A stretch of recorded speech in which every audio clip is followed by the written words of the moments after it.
Hey guys, welcome to my home. Oh, hold on one second. It's our first glitch of the night already. All right, we're back. So as this is my first time ever doing a Zoom workshop for the office. For those of you who have been to my other workshops, we typically like to do these in person. I like to be there and see you guys and be able to share there. But for the time being right now, this is probably the way we'll go. Just a few things. Again, this is a little bit new, so little glitches like that one might happen. We are in my home. I have 4 children. My wife did graciously just take the 4 kids off to Target. So while this workshop is free for you guys, it is going to be anything but free for me. I also, though, I'll have a large dog that tends to bark at anything that moves outside. So we might have some interruptions like that as well. So we'll do the best we can for tonight. For those of you who are guests, my name is Dr. Eric Lerner. I'm a chiropractor. I've been in practice for just about 28 years now. I've been teaching nutrition for probably the past 25 of those years. We've literally had thousands of people come through workshops in my office. I teach in the community. I've been a guest at many churches and businesses around the community. And so that said, I have seen a lot of people go through the workshops like this. I've seen people go through and fail at trying to make changes. I've also seen people come through our workshops and absolutely turn their lives around. And obviously that second part would be our goal for you guys tonight. And so let me, I'm gonna try to switch us over here to the PowerPoint itself, and we'll start diving into what we're going to be covering tonight, what to expect.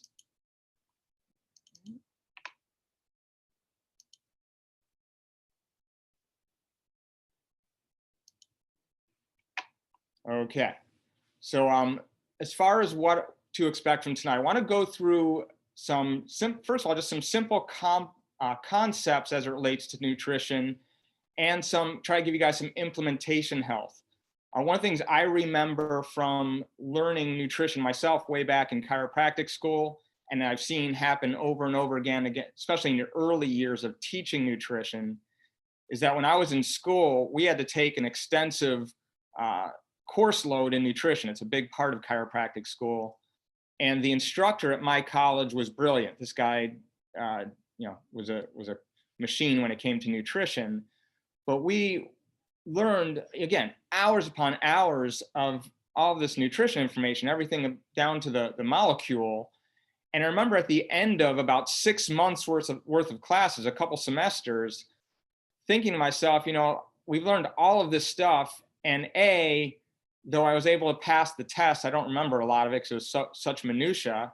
And B, I still don't even know what I really should be eating for lunch, right? And I've had that question before too. I've done workshops where I'll spend an hour or so teaching, and at the end say, do you have any questions? And someone will raise their hand and say exactly that. Hey, so what should I eat? What do we eat?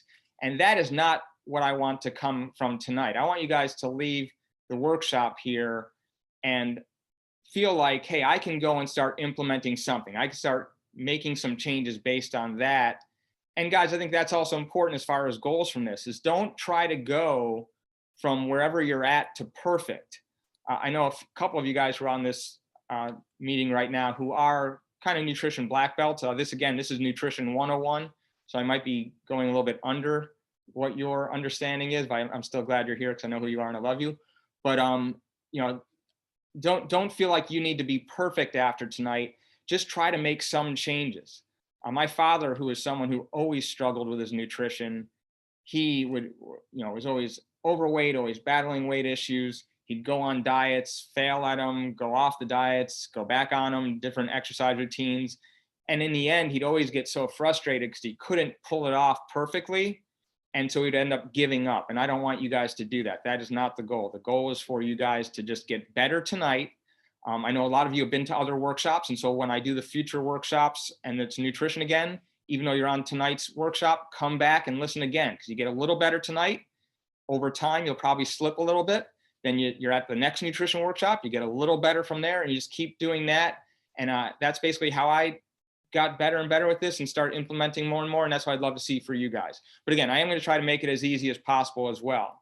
Number two, in that, with respect to that, I'm going to give you guys some meal ideas, some snack ideas, things that will incorporate the stuff that I'm teaching you guys. So I'll try to give you some things that, again, just kind of make what we're talking about real. And then finally, before we're done, I do have one slide at the very end that is important just for the times that we are in. There's obviously with Corona going on, the virus, there's a lot of information out there. I see even in the office, just a lot of people with different viewpoints.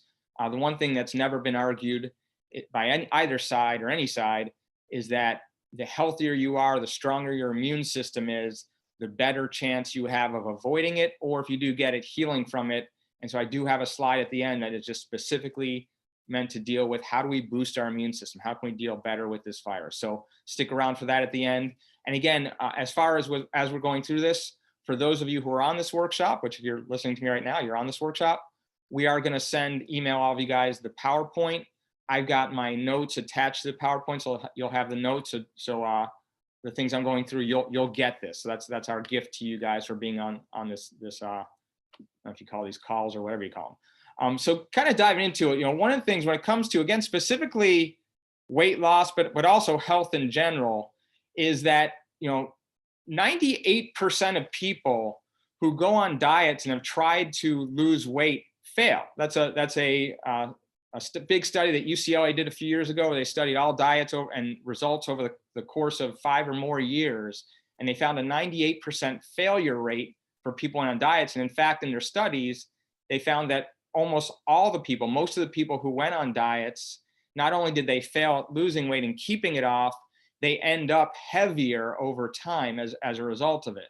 And again, that's not what we're trying to go at. But one of the big reasons that I think this is true is that if you think about what you've been taught your entire life and are still probably being taught as it relates to losing weight, is that it's all about the calories, right? We count calories with what we're eating. We try to burn more calories with our exercise.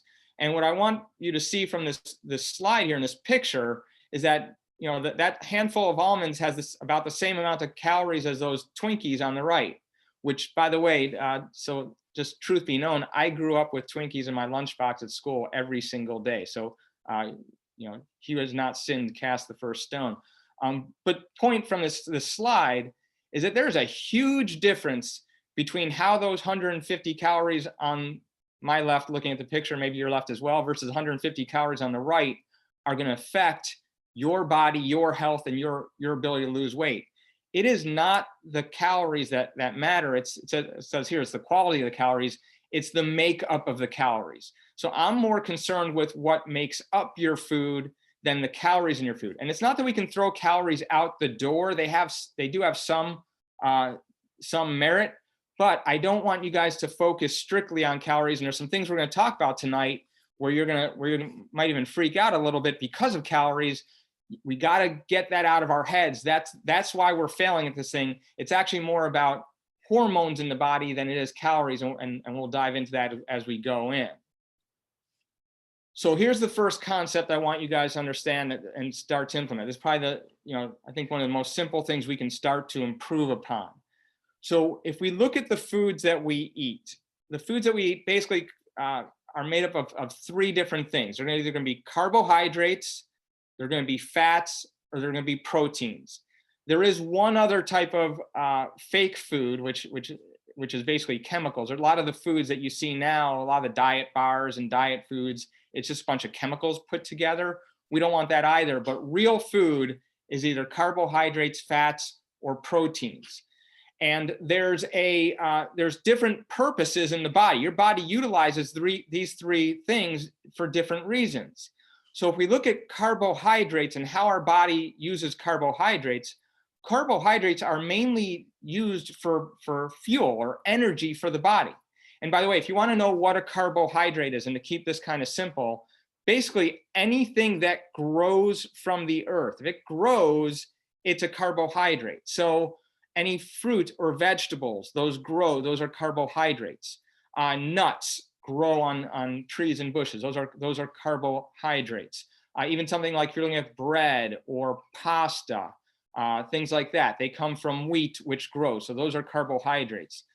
On the flip side, if you look at proteins, I know my brother Ben, who's written a few New York Times bestselling books on lifestyle and nutrition, his original thing was that if it has a face and a mother, it's a protein. So those are your two things. Face and a mother's protein. If it grows, it's a carbohydrate.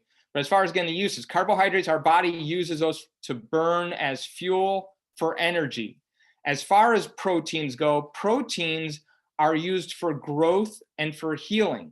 And so if you're trying to see a child grow taller, proteins are the building blocks for that child to grow. If you're trying to build more muscle, you're trying to get stronger, proteins are the building blocks for the growth of that muscle. If you cut your arm and you need that cut to heal, proteins will be used for the healing of that cut. If you're sick, you have the virus and you're trying to get better, proteins are the main component of what your body is using to heal the damage done in your body from any illness like that.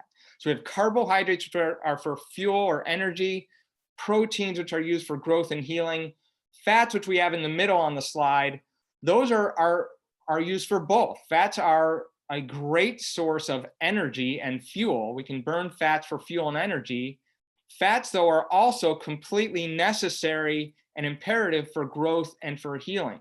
Every cell in your body has a wall that's made up mainly of fat. We need healthy fat. Even our nervous system tissue, our brain, our spinal cord, the nerves, all of that is mostly fat. So fats are totally necessary for growth and healing as well. So again, we have carbohydrates are just energy. see if I can get this on my screen.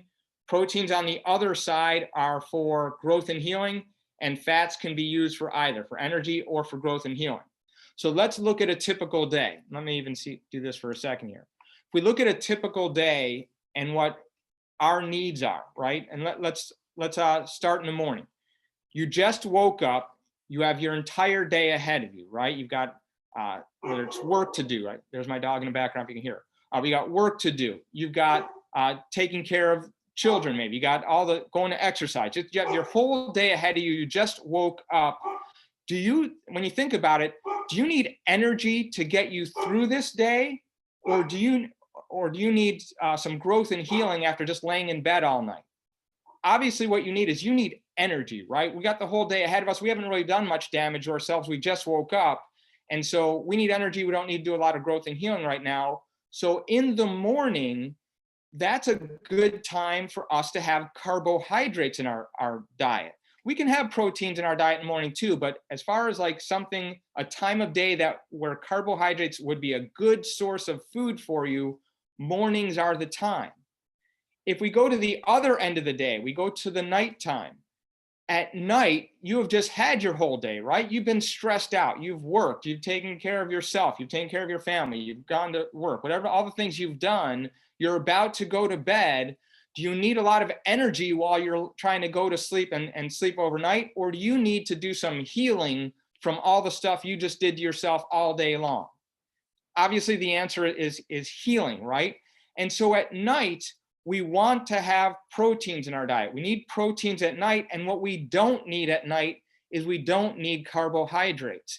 In fact, there's a rule that I call it one of the bummer rules. And one of the bummer rules is that any carbohydrates that you don't burn during the day that are still in your system, in your body, they get stored on your body as fat, right? So if you haven't burned the carbohydrates, when you wake up in the morning, those carbohydrates are on your sides and your gut and your butt. They're part of you, right? And we don't want that. And there's a second bummer rule too that's important to know. And that's that with the body, when you have carbohydrates available to burn, your body will typically try to burn carbohydrates before it turns to burning fats. And so to put that all together, if you have extra carbohydrates in your system at night, when you go to sleep, your body's going to store that as fat. And then the next day, if you're eating carbohydrates, your body, instead of burning those instead of burning fat, which you'd like it to burn, now you have more carbohydrates that you've eaten, your body will want to burn those carbohydrates before turning to any fat burning as well. And again, the goal, if we're overweight and want to lose weight, would be to burn fat. And so we want to keep that in mind. So let me go back to my screen here for a second. Okay, so we're back on our PowerPoint. So as far as, so again, morning we want to eat our carbohydrates, night we want to eat our proteins, we don't want to eat carbohydrates. One last thing about carbohydrates at night is that a lot of people have had this experience where you go to sleep, you sleep what seems like a decent amount of time, right? So you're in bed for 7, 8, 9 hours, and yet you wake up in the morning and you still don't feel refreshed. Or you're laying in bed and you're just not able to sleep all night. Well, if you do have a lot of carbohydrates in your system, like let's say you had pasta for dinner, or you had rice for dinner, something like that, potatoes, and then you go to bed, you don't really get good, deep, restful sleep because you've got that energy food inside your body. You have all that sugar available, which is basically what carbohydrates are. And so another reason to try to avoid carbohydrates at night. So now fats we really want to have throughout the day, healthy fats. And we'll get to this in a little bit. I've got a slide that kind of goes into what are healthy fats and what aren't. But fats, good healthy fats, we can have those for breakfast. We can have those for lunch. We can have those for dinner. Obviously at dinner, because of the energy portion of it, we might moderate it a little bit, but it still can be done there. And so again, when we look at our eating plan now, as long as we start to try to avoid eating carbohydrates at night, that's like the first step. If you are someone who's always struggled with losing weight, your first step, and it's not that hard, is to pull the carbohydrates from your dinner and your snacks after dinner. And so by carbohydrates, what I mean by that is, again, I said it's anything that grows from the earth. You can eat your vegetables. You can still eat your broccoli and your cauliflower, your Brussels sprouts. your vegetables, your salads, things like that, lettuce, you can eat those at night. But what you can't eat is you can't eat rice. You can't eat potatoes. You can't eat pasta. You can't eat bread. Obviously, you can't eat just straight sugar. Like, you don't want to have dessert with sugar every single night. We'll talk about some dessert, better dessert options later, but you can't have sugar at night either. You just can't do it. That stuff is going to get stored on your body as fat. It's going to keep you from sleeping well, just wreak havoc on your body. If you guys just start pulling the carbohydrates from dinner and after, maybe even if you're really struggling to lose weight and you're plateauing, from after lunch, stop your carbohydrates, at least those sugary ones, the pastas, the rice, potatoes, all those things. If we stop that late afternoon, dinner, after dinner, that itself will make a huge difference for you guys. And if you made no other changes from what we talked about tonight, that one right there is something I feel like I'd like to see you guys be able to do. 1 second here. There we go. Now, when it comes to the foods that you eat, it doesn't mean that it's a free-for-all, meaning you can eat, as long as it's not carbohydrates at night, you're eating carbohydrates for the morning. Like best case scenario, you're not eating pizza and ice cream as your breakfast. That said, if you were going to have a cheat meal and you're going to eat pizza and ice cream and you wanted to choose the best time of day to eat it, I would make it your breakfast. But bottom line is, for health and losing weight, you are better off eating healthier foods. I tell you earlier, my brother, Dr. Ben Lerner, wrote a couple New York Times best-selling books. His most successful book was a book called Body by God. It was released in 2003. It was like number 2 on the Christian bestseller list. It was in the top, I think it was number 13 on the New York Times bestseller list. It was number 2 on the Wall Street Journal bestseller list. But that book introduced a concept for nutrition called food by God versus food by man. And basically what that means is that when we're eating our foods, we want to try to make as much, if not all of the foods that we eat, we want them to be as close to the form factor as the way God made them, right? So as an example, like the slide shows, there's a big difference between grain and wheat and what you see in your bread that you buy from Publix or from Winn-Dixie. If you guys buy a loaf of bread or look at a loaf of bread on the shelf that's in the store, you might see grain or wheat, even if, because the loaf of bread might even say, hey, this is a whole grain or whole wheat bread. But if you look at the label on that bread, you'll see, besides grain or wheat, you're going to see a whole bunch of other chemicals and ingredients that help make that thing look like the bread on the shelf. It also helps that bread stay soft and tasty for, weeks on that shelf, which really a good healthy bread should start to mold and rot and be able to walk away from the shelf after a few days if it didn't have a bunch of junk in it, right? And so it's just grain and wheat is food by God, the way God made it. The white bread on the shelf is food by man. There's a big difference between a potato and potato chips or French fries, right? There's a lot of processing that goes on, a lot of additives, a lot of preservatives, a lot of chemicals that make it that potato chip or that French fry versus what it looked like the way God made it. There's a big difference between oats and Fruity Pebbles, right? So the cereals that we eat, those are food by man, or a lot of different things that have to happen to change the way God made it. And then even with our proteins, I give one example here of a grass-fed cow versus a Big Mac. I don't know if you guys have ever seen this, but there's all sorts of, you can see videos on YouTube or stuff online where people have done experiments where they've taken a meal from McDonald's, like a cheeseburger, a French fries, things like that, and they put it on the shelf and they just leave it there. And then they look at it a year later, they look at it 5 years later, and the thing looks just as good 5 years after they put it on the shelf as it did the day they bought it at McDonald's or Burger King. That's not real meat. That's not real bread. That's not real potatoes. That is a lot of chemicals, a lot of preservatives that make that thing happen. And we're eating that. And so we just can't do it. And so bottom line is, we want to try, when you're looking at the food you're eating, start thinking about, hey, how close is this? Maybe it's not exactly the way God made it all the time, but how close is it? And try to get as many foods by God in your meals. One of the things I've taught, someone's really struggling with diet, right? There's someone who eats horribly and we've got a long road to go to help this person. I don't try to fix that problem in one visit or even in 1 month. The first thing I'll tell them to do is say, okay, so look at the breakfast that you're eating and look at the foods that are there. So you got your Egg McMuffin from McDonald's, or you got your Hostess pastry that you're eating. You got your Fruity Pebbles or whatever other cereal you got. My favorite cereal growing up was Frankenberry. My brother used to eat the chocolate one, Count Chocula. So those are all definitely foods by man, right?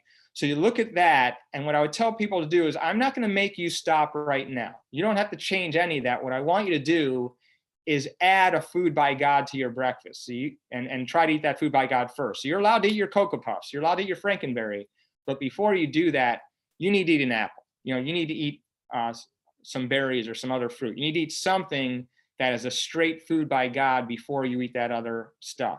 Same thing for your snacks, same thing for your meals. We need to have food by God added to the stuff you're eating right now. And that's all I want you to do to start. And then step 2 for that person is that, okay, now we're going to start subtracting, right? Now we're going to start pulling some of the foods by man that you're eating. But first things first is let's get more food by God. Years ago also, if you're looking at your children and your children's health, one of the things that they've studies years back, my brother actually wrote another book with a Dr. Joseph Mercola. So if you look up Dr. Joseph Mercola, he's one of the, probably when websites on health and nutrition and healthy living first started, he had the world's largest website. It was more than like the CDC and World Health Organization in terms of hits. He's written a lot of books. We wrote a book with my brother called Generation X a while back that was about children's health. And one of the things that they pointed out in that book is that studies have shown that with kids, the kids, if they're just eating foods by man, if they're eating foods by design, and you don't introduce all the preservatives and the junk and the processing, the kids can eat all the carbohydrates they want.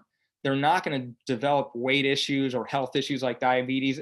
They can eat all the potatoes, pasta, rice if it's coming from the right sources. Again, not preservatives in there. They can eat all that stuff they want. They're not going to gain weight. Us adults, if we just want on an all long grain rice and potato diet, we'd be big as a house. Kids can do that and get away with it because it takes that junk to actually make them start to develop these issues. Most of us as adults have had that junk growing up, and that's one of the big reasons why we have the problems that we have. As far as the other things as it relates to this, we're going to talk about with the fats and the natural proteins. I've got some slides coming up where we'll dive a little bit deeper to help you guys understand what a healthy fat is a little better, what a healthy protein is. So hold on if you're wondering about that right now. Next concept though, and guys, this is a biggie. This is I never pull this slide from my workshop. I know people have been to a lot of my workshops in the past.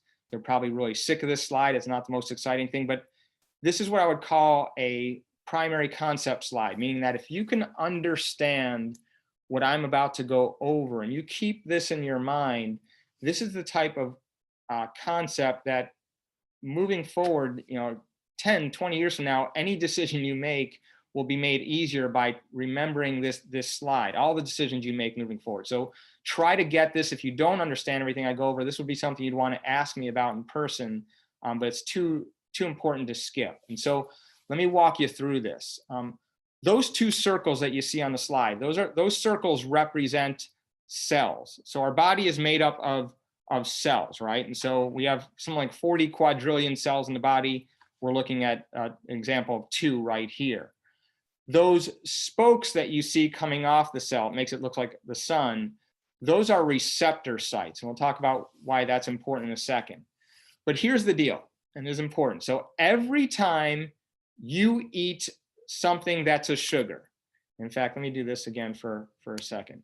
When you eat something that's a sugar, and so that could be sugar, right? That could be a candy bar, ice cream, a cookie, or it could be anything that your body converts to sugar. So I have a lot of people who will tell me, I don't eat sugar, or I don't eat a lot of sugar. I'm not a sweet person.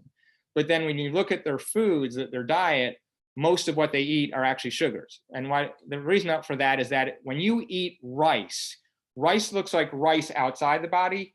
As soon as rice hits your mouth, it's converted to sugar. when you eat bread, bread looks like bread out here in your mouth. The first thing your body does is converts it to sugar. So bread, rice, pasta, potatoes, all the stuff that tastes great, those are all sugars, right? So when you eat those things and they go in your body, that's sugar. And so when you eat any sugars, that sugar, as you digest it, goes into your bloodstream.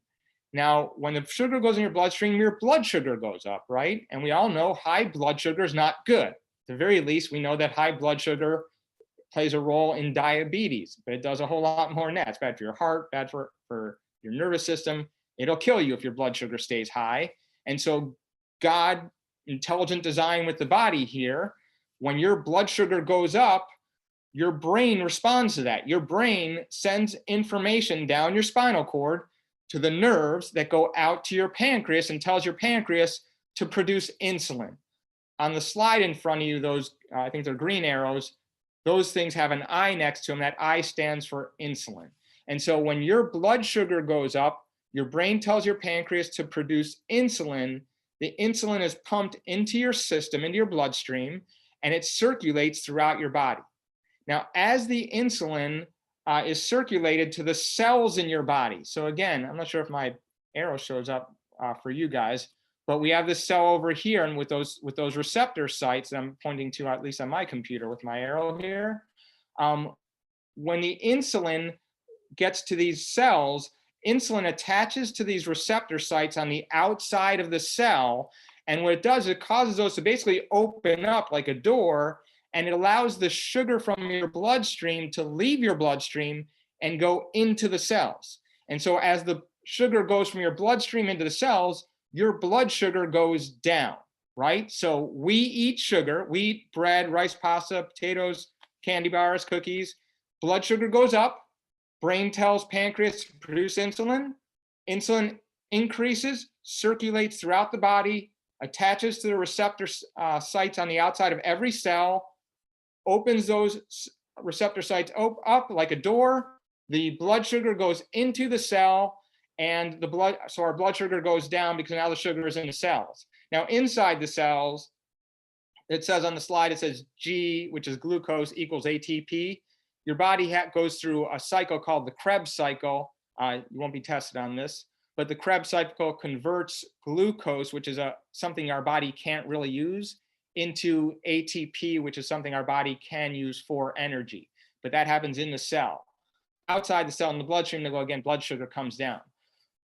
So here's the issue, though, that if you look at our diets, most of the foods that most of us eat are high in sugar, whether it's just straight table sugar, or it's the carbs like the potatoes and the wheats and the breads, the pastas, rices, all of those things.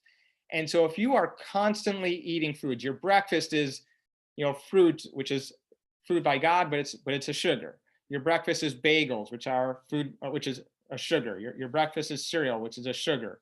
Something like oatmeal, again, it's closer to food by God, but it's still a sugar. Then you start looking at your snacks, and your snacks are cookies, or even like a granola bar, which you're kind of fooled and lied to and told that granola bars are healthy snacks. Granola bars are basically the same as Snickers bars, but they're high in sugar. Even if our snacks are fruits, those are still sugar. We get to lunch and maybe we have a sandwich with, again, bread, or we have rice and potatoes, French fries. Again, all sugars. Our snacks and our dinner, more meat and potatoes. Potatoes are sugars. We have so much sugar in our diet throughout the day that what ends up happening is we have a constant supply of sugar to the bloodstream, meaning that our pancreas is constantly producing insulin, meaning that insulin is constantly in our bloodstream, and the cells of our body are constantly being bathed by insulin. And over time, what happens is what you see in the cell on the right that says dis-ease. In that cell on the right that says dis-ease, what's going on there is you see less of those spokes on the cell. Well, what that is representing is not that we don't have receptor sites. So in this picture, it makes it look like we have less receptor sites.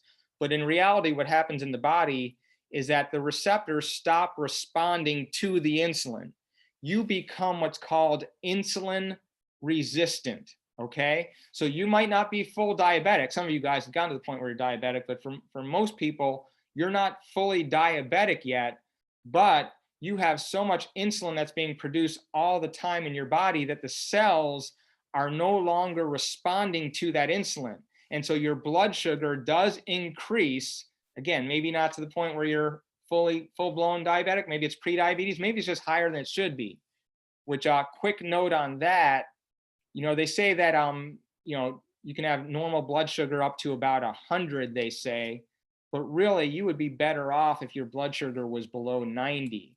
Most people, because of some form of insulin resistance, are closer to 100 or even a little bit above, but we don't want that. So again, we don't want to be insulin resistant. Now, when you first get to this point, when your body starts becoming less receptive to insulin because of all the carbohydrates that we're eating, the first thing your body will do is just tell your pancreas to produce more insulin, because your blood sugar will start to raise. Your brain knows that's not good. It's telling the pancreas, hey, the blood sugar is going up. We produce insulin, but the blood sugar still is higher, so it wants to produce more. And so it'll tell the pancreas produce more, and the pancreas will. And at first, for people, that will actually work, right? So some people could have blood sugar in the lower 90s and yet still be insulin resistant to some degree. But what's happening is your body's just producing so much extra that you're still hanging in there at a healthy blood sugar level. But over time, if you stay like that, if you keep the sugar coming in your diet and your body keeps having to produce this extra insulin, over time, eventually most people are going to get to the point where their body's going to start become less receptive to it or more insulin resistant. And when that occurs, when you are insulin resistant, you are at a point now where no matter what you do, your body is still going to tend to put on weight. It's still going to tend to have sugar that's higher than it should be, blood sugar, I mean, and your body's going to start storing fat. And the reason for that is there's another hormone that gets affected by all this. And I don't have a slide for this, but it's a hormone called leptin. So it's L as in learner, E-P-T-I-N, leptin. Leptin is a hormone that your body, it does a couple things in your body. It helps regulate your hunger. When leptin goes up, it should help you feel a little bit less hunger. The other thing leptin does, though, is leptin tells your body to burn fat. So you need leptin for your body to burn fat, which if you're trying to lose weight, we need to burn fat. We need to lose the weight. Well, leptin it increases in direct proportion to insulin. So when your body's producing insulin, it's producing leptin. And so just as your body can become insulin resistant because of too much insulin being produced over time, your body also becomes leptin resistant, where even if it's producing leptin, you're still feeling hungry, your body's not burning fat, and now you're toast. So when you're insulin and leptin resistant, you could even go on like a really harsh diet where you're really restricting your calories. Back to my first point, that calories aren't everything. You could be restricting your calories and yet you're still not losing weight because your body is so insulin and leptin resistant. Hormonally, you are messed up. And if we don't fix the hormones, we can't win. You might be able to really starve yourself, go on a strong exercise program where you're burning a lot of calories and still force that weight down. But by doing that, while your hormones are still basically trying to store fat and not wanting to burn fat, what happens is that if you ever take your foot off the pedal, meaning you back off your exercise at all, you change your diet anywhere near back to a normal way of living, the weight all comes back. And actually, even because of the effects of doing that diet and being insulin leptin resistant, your body will actually try to fight to store more fat. So remember the studies, people who go on diets typically fail. The weight all comes back for 98% of people, and almost all of those people actually end up heavier. That's a hormone problem. There's a reason for that. It's hormones, and we don't want that. So all of that to say that if we want to lose weight or even just maintain a normal weight, maintain a weight, healthier weight, The first thing we need to do is if we have a hormone issue, is we need to fix the hormone issue. So earlier I said, we talked about like when to eat foods, like when to eat carbohydrates, when to eat proteins, carbohydrates earlier, proteins later. And we want to at the very least pull our carbohydrates from our evening. That's still an okay starting point if you're someone who knows that, hey, I really struggle with this stuff. But if we really want to make big strides in losing weight and keeping it off, we need to fix this hormone problem that I'm showing you right here. And there's really only one way to fix this, or the best way to fix this, is we need to give our body a break from the production of insulin. We need to see less insulin in the bloodstream so that the body starts to become more receptive to it when we do have insulin increases.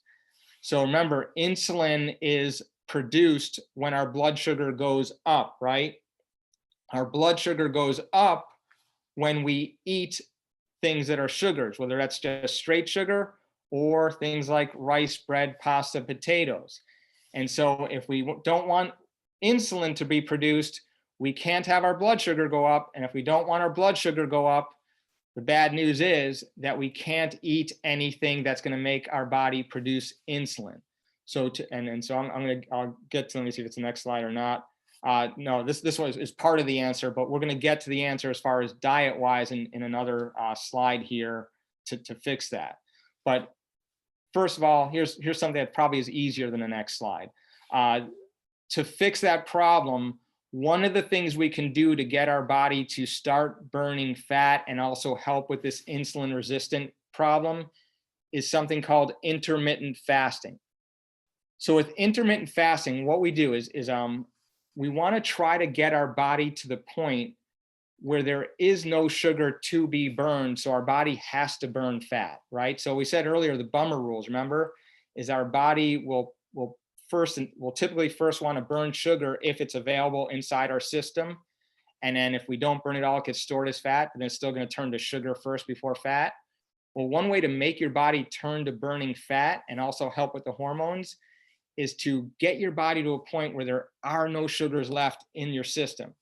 And so even if you ate pizza and ice cream for breakfast, which again, I don't want you doing that, but if you did, if you can go a period of, it says 12 to 16 hours of not eating on this slide, I would really want you to see more around that 16-hour mark, that 15 to 16 hour or more mark.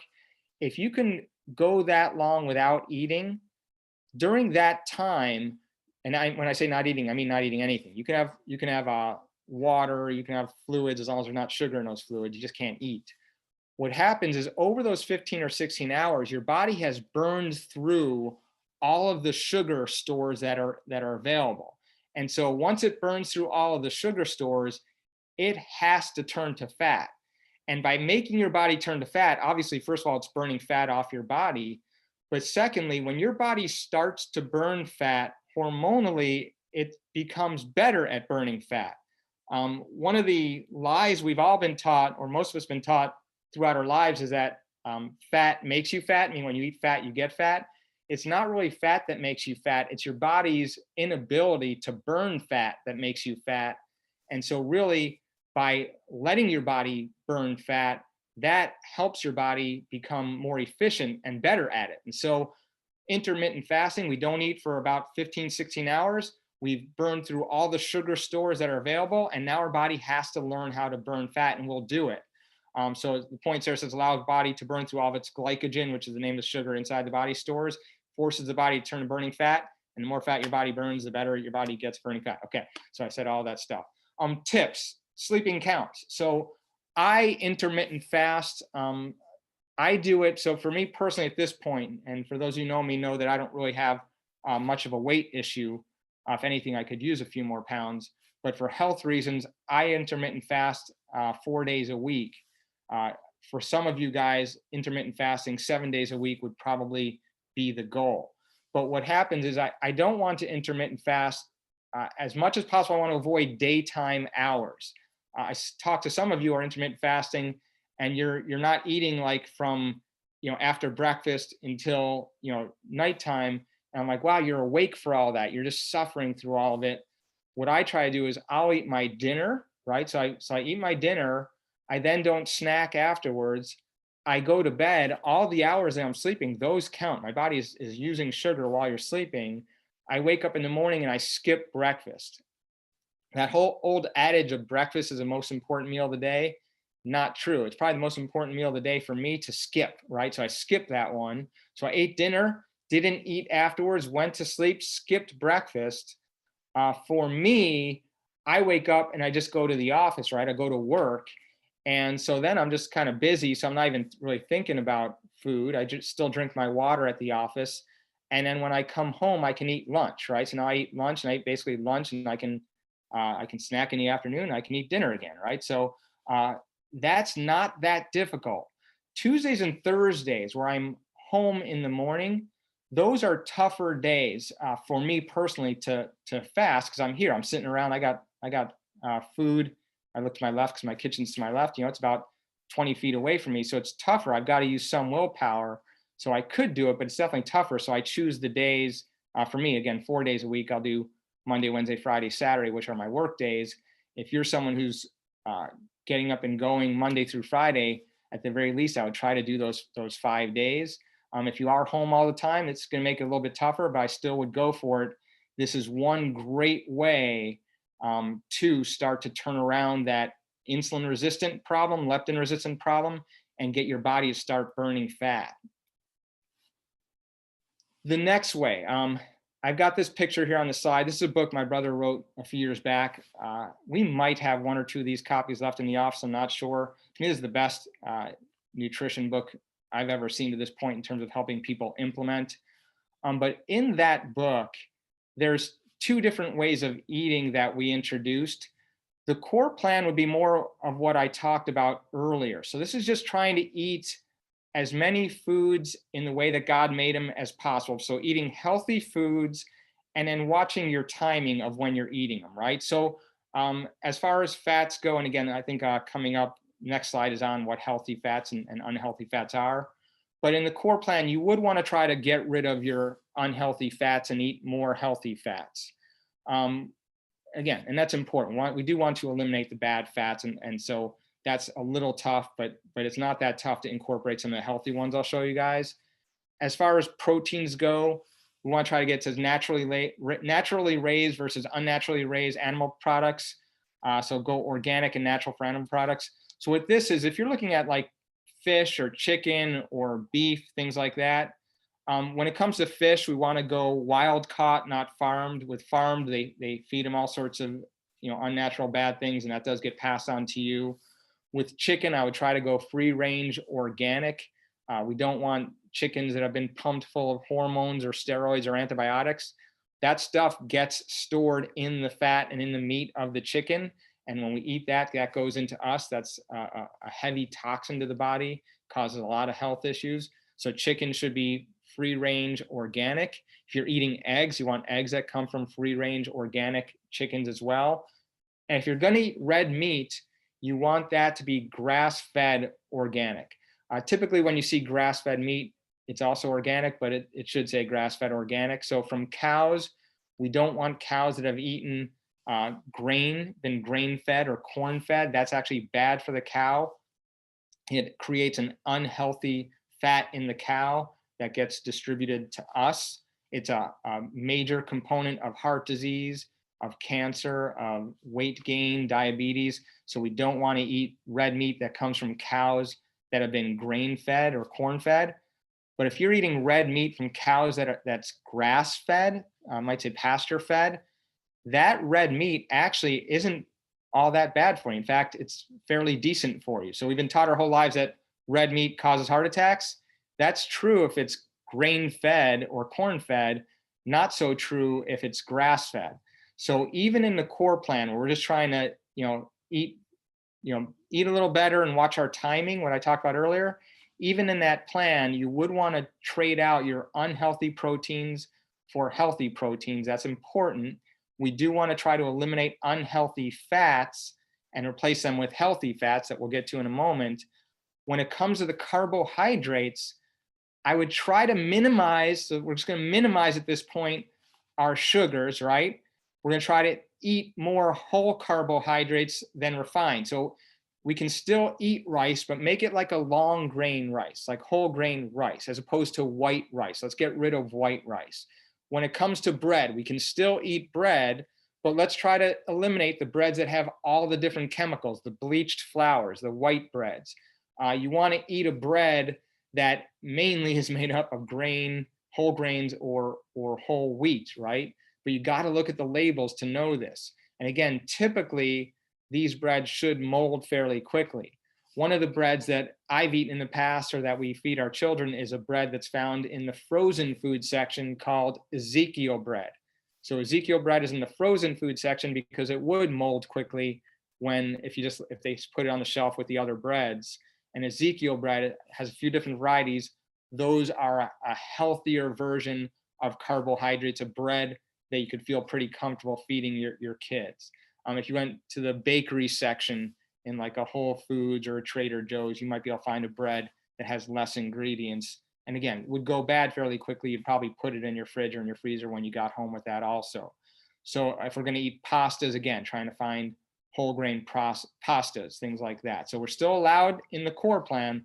We're still allowed to eat carbohydrates. We just want them to be as healthy as possible. And again, less ingredients, less processing, just less junk, right? So just do that. So that's the core plan. The advanced plan, this is where it gets a little bit tougher. We talked earlier about that slide with the insulin resistant and the leptin resistant. We said we had to fix that. One way we can fix it is by just not eating with intermittent fasting. And again, not eating for a certain amount of hours. But the other way to fix it is we still would want to have healthy fats and healthy proteins. But if you look at the carbohydrate section on the slide in the advanced plan, it says eliminate grains, sugars, and fruits. So basically what we need to do is we need to stop eating anything that would cause our blood sugar to increase, causing the body to produce insulin, right? So it means that in your diet, you can't have rice. It means that you can't have bread. You can't have pasta. When it comes to fruits even, so you say, well, fruits are healthy for me. And this is a big mistake people make a lot when they're trying to lose weight. Like they're making smoothies with like bananas or papaya, things like that. Those are high sugar fruits. Those things will still cause your blood sugar to skyrocket. I'd rather see you eat a banana or papaya than like, even like a bagel or a cookie, right? In fact, on the core plan, you could eat those fruits and that's still allowed. But if you have a hormonal issue and you're trying to fix it, we can't eat high sugar fruits. Now, one thing it says, if you look, there is one caveat where it says with a little asterisk below the eliminate grain, sugars, and fruits, it says except berries, Granny Smith apples, and then grapefruit in moderation. You can actually eat berries and you can eat Granny Smith apples without having quite the same blood sugar hit that other fruits have. These berries and Granny Smith apples are higher in fiber, lower in sugar, and so your blood sugar hit is not the same as like a banana or raisins or something like that. So like in my diet, we have Granny Smith apples in the house. I'll eat those. We do have some blueberries in the house. I'll eat those. We have strawberries. Kids eat that. I'll eat a little bit of it. Berries, you're allowed. Granny Smith apples, you're allowed. It says grapefruit in moderation. I don't have that a lot, but I do enjoy that. So every now and then we'll have that. But that you can do. And so we'll come back to this also in a second. Let me hit the fat slide real quick first. So as far as bad fats versus good fats, we want to eliminate hydrogenated and partially hydrogenated oils, any cottonseed oil, soybean oil, vegetable oils. Most of your packaged foods, guys, when you buy something that comes in a can or a box, most of that stuff has vegetable oil in it. That's a horrible oil for you. That's hurting you. We got to watch that. So we want to try to get rid of that. Trans fats, things that are in like margarine. Anybody who's close to my age grew up being told to eat margarine instead of butter. Huge mistake that we were taught. Huge error in science. Huge error in what our doctors and TV commercials told us. It created the heart disease revolution and weight gain revolution. Margarine, remember the old Parquet commercial? It's not butter, it's Parquet. Guys, butter, actual butter is a has a lot of fat. It has a lot of healthy fat. Butter is good for you. Margarine is a trans fat. It's a heart attack in a bar. So do not eat margarine. Do not eat any synthetic butters. A lot of people come to me, well, what about this one, about that one? Eat butter. Butter is good for you. Eat butter. Rancid vegetable oils, again, corn oil, canola oil. Canola is one. It's another lie. It's a current lie where we've been told that's the healthy oil. You see even like McDonald's and other fast food places saying, hey, we cook our fries in canola oil now. It's good for you. Not good for you. It's a rancid oil. It causes inflammation, all sorts of health issues. You don't want that. The good fats, these are the ones you want. Extra virgin olive oil. Avocados are good for you. I remember years ago, again, being told don't eat too many avocados, too much fat. Eat all the avocados you want, good healthy fats, great fat. Coconut, again, some people will tell you, oh, I read you shouldn't have coconut oil. Coconut oil, it's saturated fat. That's why they say don't eat it. It's a good healthy fat. It's good for your brain, good for your nervous system. Eat coconuts, use coconut oil. Raw nuts and seeds are good for you. That's a great snack. I snack on a lot of raw nuts, raw pecans, raw almonds, raw walnuts. Those things are all good, healthy fats for you. There's your thing with real butter is good for you. Raw cheeses. Some people will say, well, where do you get raw cheeses? Hard to find. So raw cheese means, and raw dairy in general means that it wasn't pasteurized and homogenized. Those things might sound like a good idea, but they denature the fat. They change it from a healthy fat to an unhealthy fat. And so you are actually better off with raw. Some people, if they're afraid of, well, what about what's in it? You want to know the source of your dairy. So like if you go to a local farm, and we have those here in Central Florida, you can go to, you go to a local farm and you know what they're doing with their cows, what their cows are eating. You typically can buy raw dairy at those places, and that's stuff that's actually decent for you and your family. Sometimes I've seen like raw cheese at Whole Foods or raw cheese at other places. And if you get that, that's better for you than something that's been, again, homogenized and pasteurized and all of that. Grass-fed meats, we talked about that earlier. Those have actually a healthy fat, not unhealthy fat. Another thing we were taught in the past was not to eat eggs because the yolks are high in cholesterol. Again, if the egg comes from a free-range organic chicken, eat those yolks. Actually good for you. This will be in a future workshop when we talk about heart disease. But the cholesterol in your food, like the cholesterol in egg yolks, does not have an impact or quite the impact that people have been taught on the cholesterol in your body.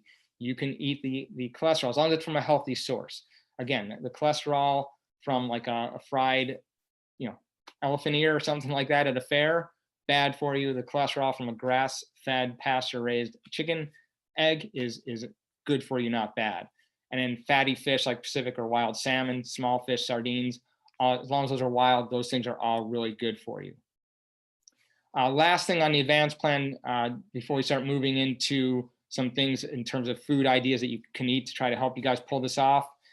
This slide again, just to bring this thing home, it says it's simple. I love that. It says it's simple, 3 basic changes. So it's simple until you get to change number 1, which says eliminate grains and sugars and fruit, except again, those other things. Again, we just have to eliminate those guys. I'll tell you this for me personally. So I don't have a weight issue, right? If anything, again, I could use a few more pounds. But my dad died at 57 from a heart attack. I'm 51 now. I'm going on 52. My grandfathers both died young from heart disease. My uncles. My family goes down early from heart disease, and unhealthy. Just cholesterol. All these things that are part of heart disease. Those things are all raised or go up in a body that has more inflammation, more damage. And so one of the things that I do is I eat on an advanced plan to try to protect myself from inflammation, which again, carbohydrates or sugars cause inflammation in the body. So I'm not trying to lose weight, but I'm trying to live as long as I can. And so I eat now mainly on advanced plan. I did advanced plan strictly, meaning I wasn't eating any carbs at all. I did that a few years back, probably 6 months perfectly, right? Not at all, like didn't eat any, no cheat meals. Then I switched to what I still do to this day, which is once a week, I allow myself, we go out for like a meal with the family. And when we go out for that meal, I'll eat carbohydrates. And to be honest, they're not even always all healthy carbohydrates, but I allow myself a cheat meal each week where I'll do that. For you guys, if you're really trying to fix this problem, if you're someone that really struggles with weight loss, you got to go a period of time without cheating. You got to eliminate those sugars. Doesn't have to be for the rest of your life. So if it keeps you sane, maybe look at it and say, hey, I'm going to do this for 90 days, right? Make a 90-day commitment to eliminating these things. And then what I do after 90 days is I might introduce them again, but introduce them in the morning, right? Go back to our original rule, is introduce them in the morning, or allow yourself a cheat meal, once a week, something like that. Proteins, it's not just a free for all. I know some diets out there, just, you can just go nuts on all the proteins you want. Some people who are doing advanced plan are still struggling to lose weight, but then when you look at what they're eating too many proteins. As far as some general rules of thumb on protein, it says on this slide, approximately 20 grams per meal for women or for men, and 15 grams per meal for women. That's a good benchmark. If you're someone who's like really active, you're trying to gain muscle, but you are trying to lose fat, you're younger, you can go more than that in terms of your protein. But if you're like me, 51-year-old guy, I guess I am pretty active with the office stuff, but I don't necessarily need to go too much higher than that in terms of my protein. As far as fats, again, remove bad fats and replace them with good fats. So let's start diving into some things that will help you pull this off in terms of some ideas and things you can eat. Here's some, it says top 10 alternatives. If you're looking at your salad dressings, to make your own, I'd recommend, again, one of the healthy fats we want to have more of in our diet is olive oil. And by the way, to that point, when it comes to losing weight, especially on the advanced plan, when you eliminate your sugars, you want to increase your fats, healthy fats, right? You're going to use fat for energy. You want to increase them. Also, by increasing your healthy fats, you're making your body better at burning fat. So that's another thing. A lot of people who struggle to lose weight, they have too much protein or they have too little fat. So let's we want to increase healthy fat. So make your own olive oil, vinegar, something like that. When I eat salads, which I eat a lot of them, and this is something I know a lot of, not everybody can do, but I'll use the protein as my source of taste. So like if I eat a big salad and I like to eat once a week, we have something called Epic Salad here at the house. And Epic Salad's it's a huge bowl, a lot of salad. There's avocado in there.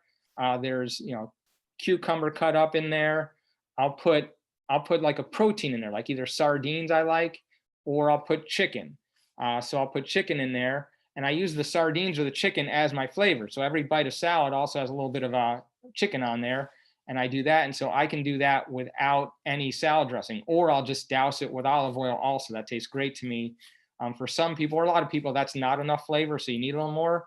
Just, again, watch those store-bought ones. They have a lot of bad fats in them. They have a lot of hidden sugars in them. You got to look at the labels.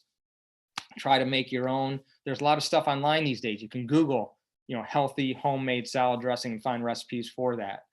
Number 2, I like it. Says, what's the alternative for candy? It says, kick the sugar habit. I don't know how much help that is. As far as candy goes, there's not really a great way to do it. You just got to get rid of that. There is healthier stuff out there now, though. Like for my kids, we still get them lollipops. We get them from Trader Joe's. They make them without food coloring and with like a healthier sugar. There's something, at least is a better way to do it. It's not great on the advanced plan, but for like the kids in the core plan, that's fine. Deli and packaged meat, just if you guys are buying your like cold cuts have nitrates and nitrites. It's just stuff that, again, is very inflammatory in the body, will cause a lot of weight issues, a lot of health issues, a lot of cancer issues.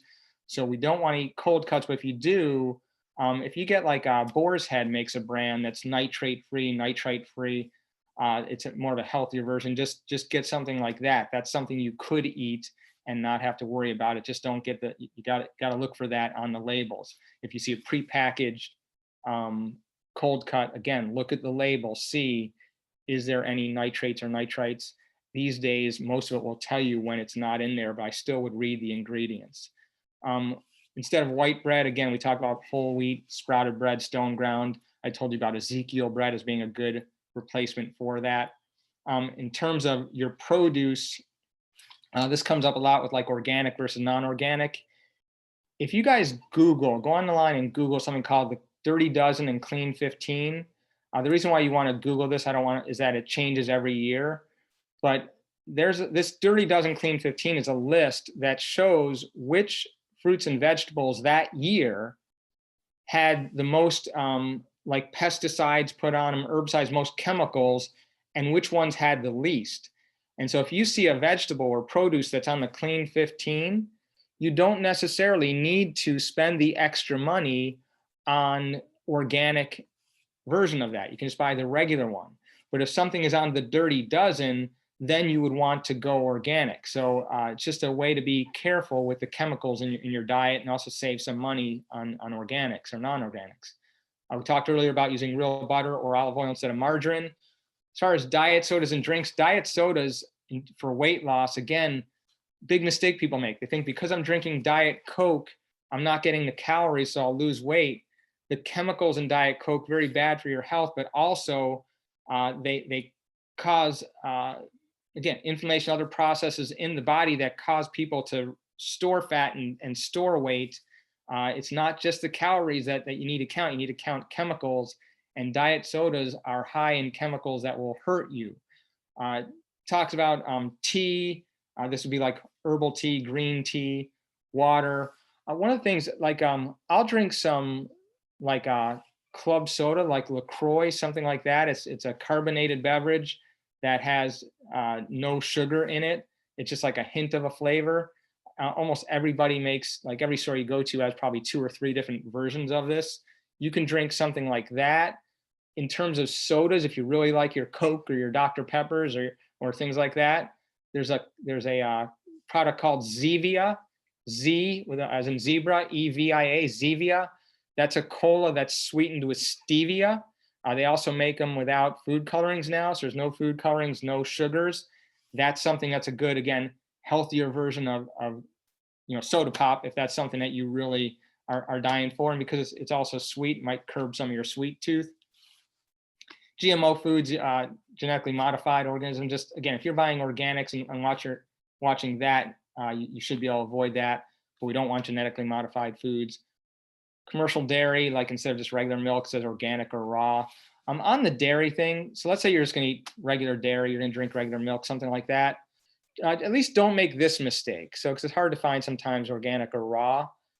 Look, you can find even in Publix milks that come from grass-fed cows. So I'd go that route. And then the other thing is stop going with low-fat dairy products. You'll keep hearing from your commercials, and you'll keep hearing maybe even from your doctors that you should eat low-fat. Low-fat is not a good idea. It's hurting you, not helping you, especially with dairy. So when you go with like low-fat milk or no-fat milk, what happens is all dairy has sugar in it. It's got a naturally occurring sugar. And so it also has fat. So let me see if I can do this in the camera again. So you have sugar and you have fat. If we go fat-free, where they remove the fat from your dairy, or we go low-fat, the sugar is still where it is, right? And the fat is now decreased. So what you've done is you've increased the sugar to fat ratio. And when the sugar to fat ratio is increased, it causes a higher spike in your blood sugar when you drink it. When the fat is higher and even equal with, as close to equal with the sugar as possible, when you ingest it, your blood sugar does not spike as high. And so hormonally, which is the key to all this again, you're better off with full fat dairy, not low fat. And we'll talk about that in a second in meal plans, but full fat dairy, not low fat. Last one says seasoned or packaged foods, organic, natural alternatives. Just the bottom line is this: whenever you're buying a packaged food, so it comes in a box or a can or a plastic package, you have to look at the label, look at what's in there, and look for chemicals and try to find stuff that has as few ingredients as possible.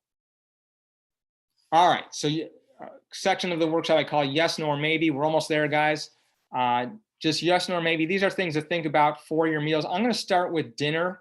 The reason why I'm going to start with dinner is that my lunches typically consist of leftovers from dinner. So if you look at dinner, as far as yeses go, things that we could definitely eat all the time, all of us, whether you're doing core plan or advanced plan, healthy protein, right? So we can have chicken, fish, grass-fed meat, we can have that for our dinner. We can have vegetables, so we can have broccoli, we can have cauliflower, we can have Brussels sprouts, we can have lettuce. You can have vegetables, you have protein. You can douse it with as much healthy fat like olive oil as you want. You put avocados on there, but you can do that for dinner. So most of my dinners are some form of protein with some form of vegetable. And I try to get some healthy fats in there by either dousing the vegetables in it, or sometimes with like avocados, I'll just eat those as a side dish. It says grain-free, sugar-free dessert made with something like almond flour, or coconut flour, or flax meal, sweetened with stevia or xylitol. There's monk fruit is another sweetener that's not too bad. Erythritol is not all that bad. Guys, on this, if you guys Google now, so in the past, I used to teach these workshops and I would tell people at the end, hey, you need to buy our nutrition books. We saw a picture earlier of the book that we sold for years. I used to make people buy it because I would tell them, if you don't buy the book, you're kidding yourself. You're not going to pull this thing off. I still think the book is great and would help all of you guys. But the big thing with buying it was that the book had recipes in the back. And so really, in order to pull off, especially the advanced plan, you need these recipes. You need ideas for like, hey, you know, are there still some cookies I could eat? I'm a sweet tooth, so I need cookies, I need muffins, I need something to keep myself sane. And so we used to have recipes in the book on how to make these things with coconut flour or almond flour or flax meal, using sweeteners that don't hurt you hormonally or raise your blood sugar. Now though, now you don't need my book. You don't need to pay me money to buy the book. Again, I think it would help, but you don't need to. You can go online and there is pages and days worth of reading on, you know, low carb meal plans, low carb desserts, grain-free, sugar-free dessert options. You can find everything you need online and tons of it. And by the way, guys, I eat a lot of sweets still, but they're made with these things. They're made with either stevia or xylitol or erythritol, monk fruit. There's something called coconut palm sweetener, I think, palm sugar, coconut palm sugar. Those are all things that aren't as bad for your health or for your blood sugar spike.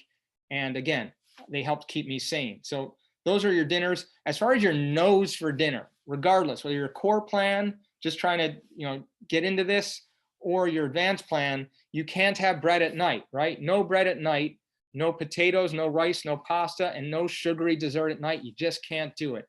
There's no way to have that ice cream after dinner every night and say, I'm still trying to get healthier or lose weight. You just can't do it. Now that said, you can make ice cream. We have an ice cream maker here in the house. We make ice cream that either uses, we use full fat milk and it's sweetened with stevia. I think my wife uses that, or xylitol. Again, look up homemade, you know, sugar-free ice cream, and it's delicious. It tastes just as good as what you would buy with all the sugar in my opinion. So we do that. We also can make it with like coconut milk. You can use that and put the stevia in it, put it in the ice cream maker. Ice cream maker costs like 30 or 40 bucks on Amazon. And so we have ice cream. It's 30 or 40 bucks to have healthy ice cream, totally worth it. As far as a maybe for dinner, things like beans.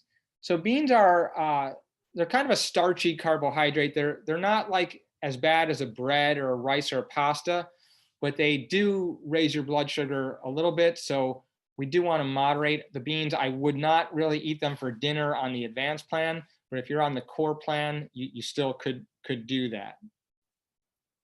I told you earlier that my lunches typically consist of leftovers from dinner. So it's still going to be, I always try to make extra protein basically when we're making our dinners.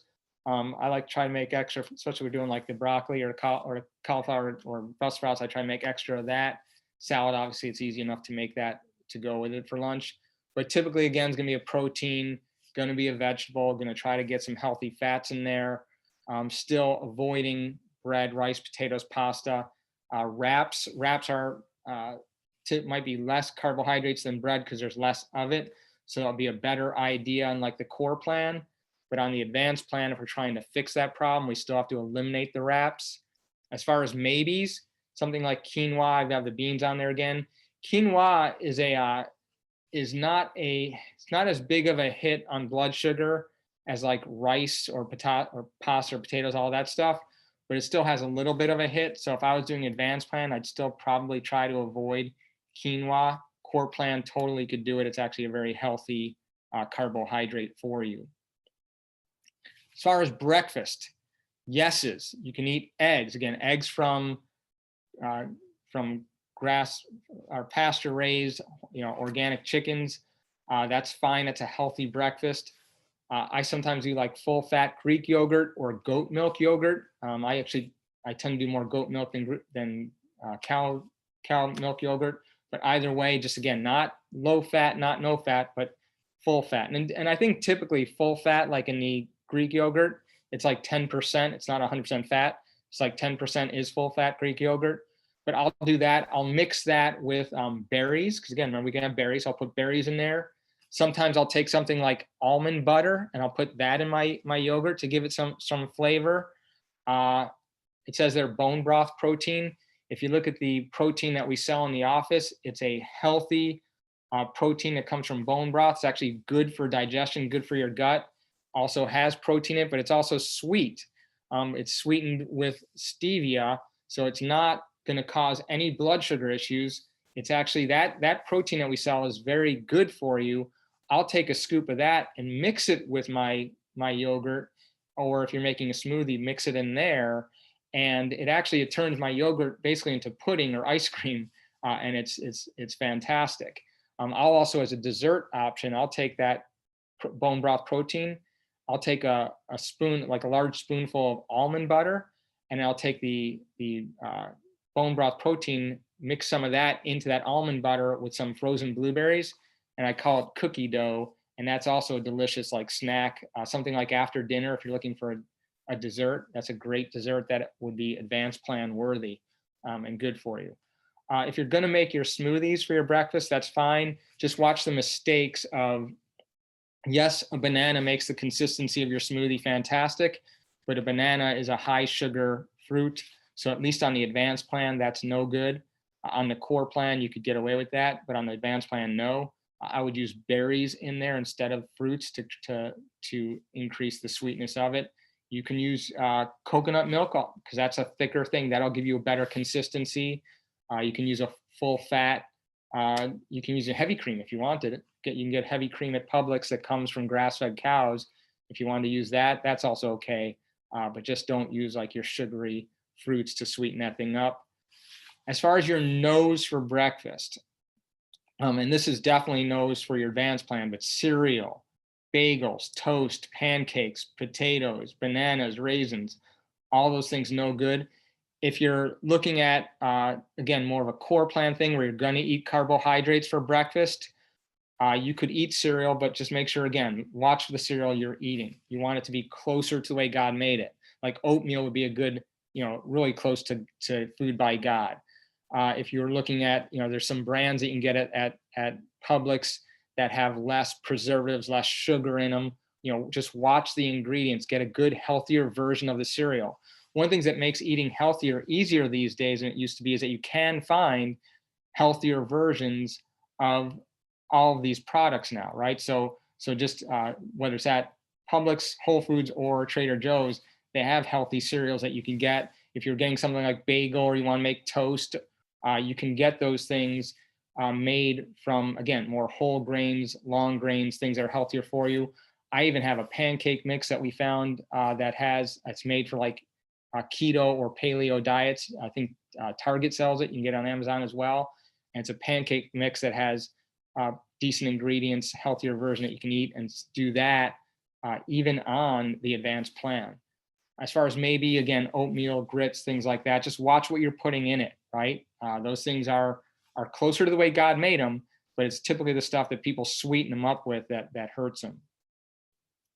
As far as snacks go, and this is a big toughie for some people, again, try Googling low carbohydrate snacks, no grain, no sugar snack ideas. That stuff is out there now. These are things that I typically would eat. Things like berries, again, I can eat berries as a snack. Granny Smith apples, so my raw nuts or seeds, those are great snack ideas. what I was talking about earlier, your grain-free, sugar-free treats is basically like your grain-free, sugar-free cookies or muffins, things that we'll make sometimes, the ice cream made with stevia. So just the things that you can look up. Vegetables mixed with hummus I'll do, avocado. I said, again, Google the grain-free, sugar-free desserts or snack ideas, or Google, you guys might have heard the word keto a lot. Right now, keto is a no carbohydrate diet out there. So you can Google keto ideas in terms of meal plans. The picture I'm showing you there too, that Simple Mills box, they sell this at Costco if you shop there. They also have this, I think it's definitely at Whole Foods. They might have it at Publix also. It's just pretty expensive at Whole Foods and Publix. And you also get like this small bag for a lot of money. If you go to Costco, you get this huge, the bags are bigger in this big box for less money. So I'd recommend getting it there. But these are crackers that are made out of almond flour and sea salt. And so even on the advanced plan, you can eat these things. They taste awesome. And again, just won't do anything bad to you. So definitely would recommend checking those out. And again, just really utilize Google to help you find these low carb / grain-free, sugar-free ideas, keto ideas. These are all things that are there's just so much out there. And then just start trying to chip away. As far as supplements goes, guys, just 2 more slides and we're done. Supplements, I think the core 3 things I feel like everybody should be taking is we all should be taking a multivitamin, we all should be taking vitamin D3, and we all should be taking an omega-3 vitamin. Those 3 things, just so important for all of us. Just there's not anybody doesn't need to increase those. Some people tell me, oh, I don't take that. You're definitely not getting all the nutrients you need if you're not at least taking those 3 things. Also, make sure you're taking quality ones. So many people trying to cut corners. In our office, I've gone to great lengths to find vitamins that I know are good for you, are made from quality ingredients. We, in the past, my older brother for an organization that we were part of before, he was in charge of finding supplements that we would sell throughout our offices across the country. And so he went to vitamin manufacturers, and he was in there's only about 12 across the country. But if you look at a vitamin manufacturer, they'll show you the stuff that's in like the vitamins that are at Publix, or the stuff that you'd find it at just a convenience store or whatever. It's garbage. It's the stuff that's you're gonna find at Costco or at Walmart. It's garbage. It might be $4. It's wasting $4. Spend the 30 and get something that's going to keep you from getting heart disease or cancer, or keep you alive and healthier longer, right? Buy something good. In terms of the amount, typically with the multi, I would just tell you to follow what's on the bottle. Omega-3, same thing. I double up on my whenever I see what the omega-3, what the recommendation is, I always do double, just because, again, the heart history in my family. With vitamin D3, I think people are undershooting this a lot. I think on the medical side, doctors are starting to come around. Doctors would tell you take 500-600 IUs a day, which is how vitamin D3 is measured. Now I'm seeing more medical doctors saying to take up to 2,000 a day IUs. That's better, but it's not enough. I would say at least 5,000 IUs a day every day. And then if you have a deficiency in vitamin D3, which, by the way, all you need to do to find out is when you get your blood work with your doctor, ask your doctor, can you also check my vitamin D3 level? If you're low in it, and by the way, the low is anything below 50. They say normal is 30 up to 100. I want to see you guys somewhere between 50 and 100. Higher the better. So you want to do 5,000 a day at minimum to get to that point. If you are super deficient, you might need to take 10 or 15 a day for a while to get it boosted. But those are the 3 that we want all the time.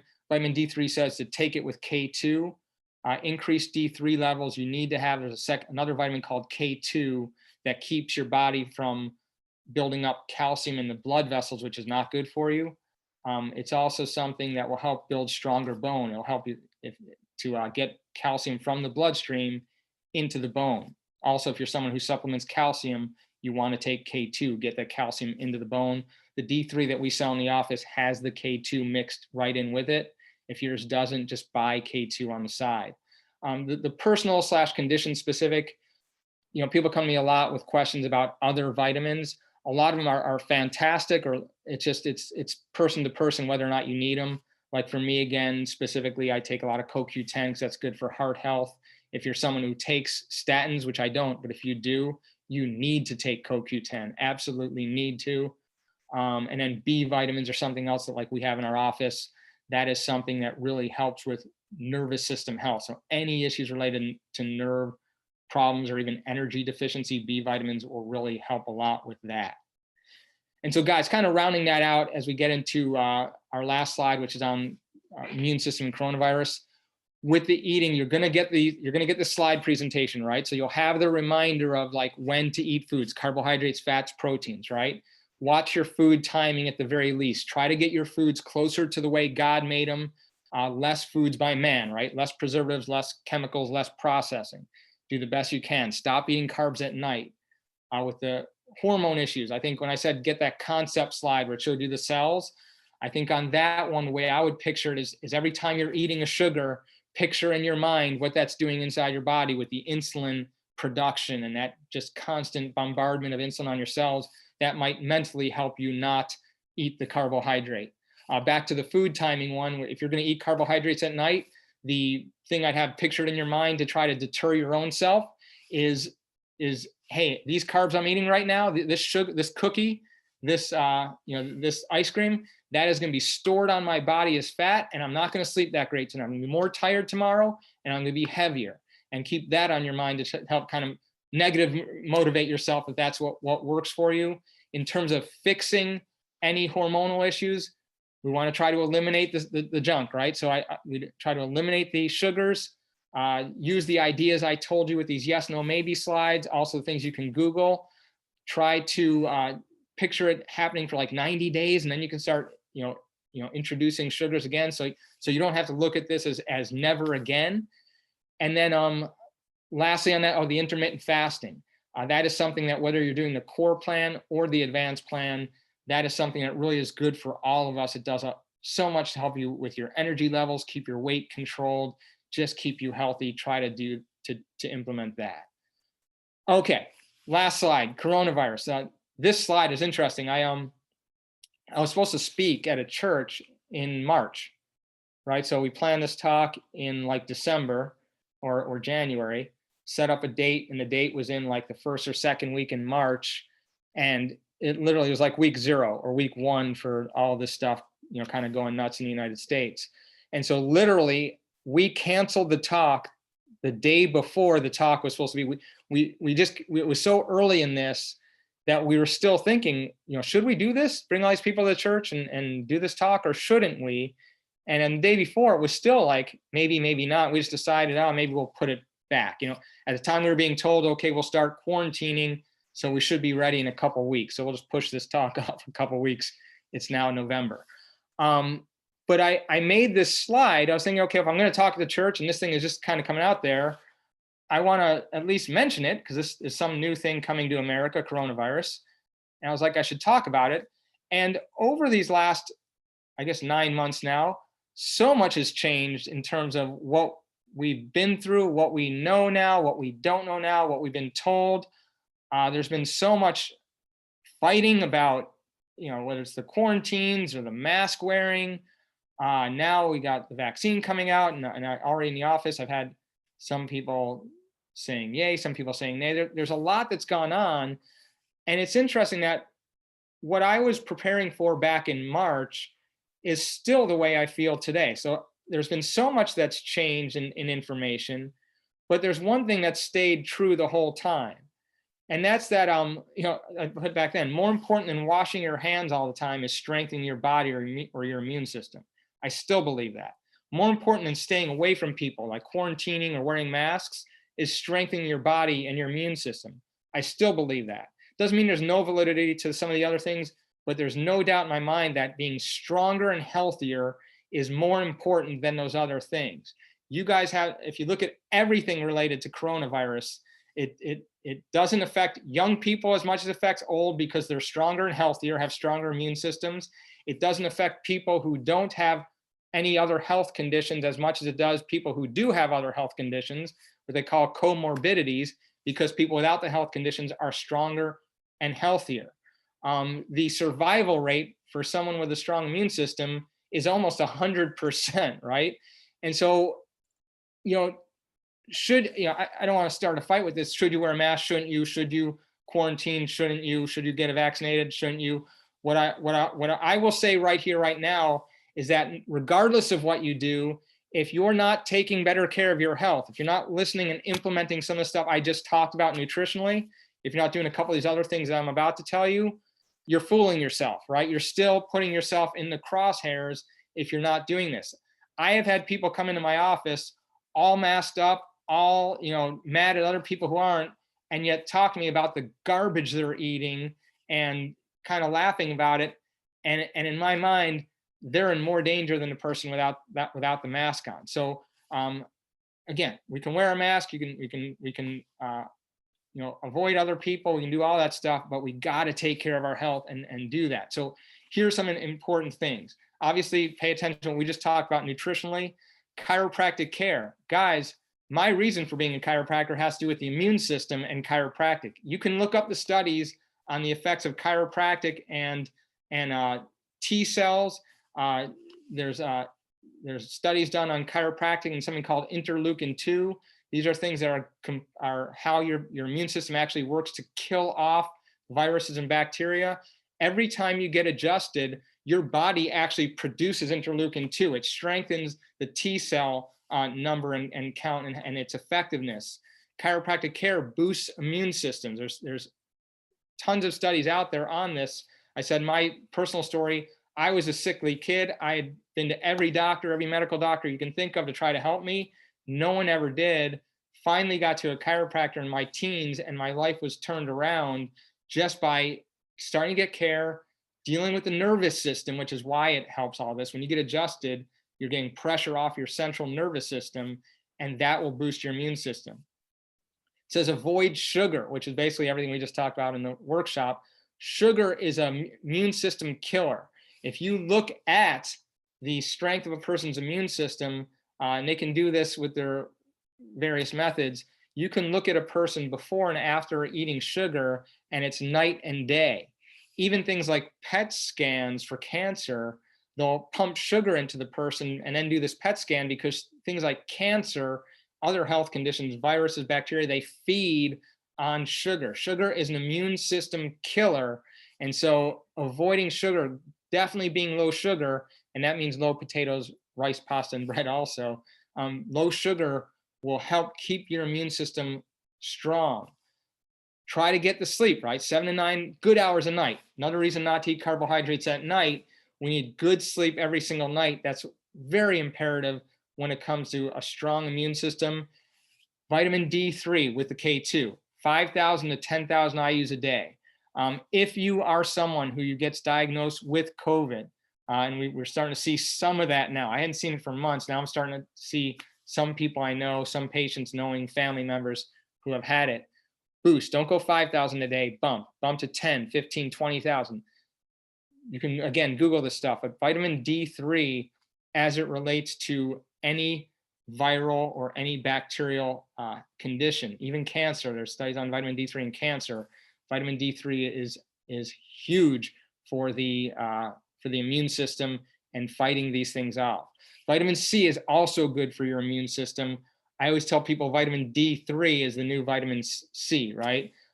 Because vitamin C is good for the immune system, vitamin D3 even better. So make sure you're getting your adjustments. It's one of the reasons why we never closed our office during this whole coronavirus thing. And by the way, I love the record we've had in our office in terms of people not getting it, even though we never did close. But chiropractic care, stay the course. Let's avoid these sugars. Start pumping that vitamin D3. Do the best you can with the sleep. And then anything else you decide you want to or don't want to do, that's all personal decision. But make sure you're taking strong care of yourself. So guys, I went a lot longer than I typically would like to. I usually try to keep these under an hour, and I just went an hour and a half, so I apologize about that. But just to let you know, again, you'll be getting this as a gift for hanging in there. Also, just want to keep you updated. We're going to be doing more of these workshops moving forward. In the past, again, I usually did them in my office and try to do them every 6 to 8 weeks. With this Zoom process, we'll try to get back to doing these regularly. As far as upcoming workshops, next workshops will start probably after the new year. We'll do, I think in January, we're going to do a workshop on understanding CBD. So CBD oil, just something that in the past was like, I think a lot of people didn't understand. Some people in their mind still might think taboo. I want to talk about the truth about what it actually is, how it actually works. You know, why is it good for you? You know, some people have questions, is it legal? And we'll talk about that, and that answer is yes, but we'll talk about why and what's actually in there. But we'll go through all of that. And again, I think that'll be in January. Following that, we'll have our heart health workshop. It's, I think this past year is the first year in like 20 years I didn't teach that workshop, especially with my family history. I think it's so important. But again, that's something I'll be coming up as well. So hope you guys enjoyed this workshop and can make the future ones as well. God bless you guys. Have a great night.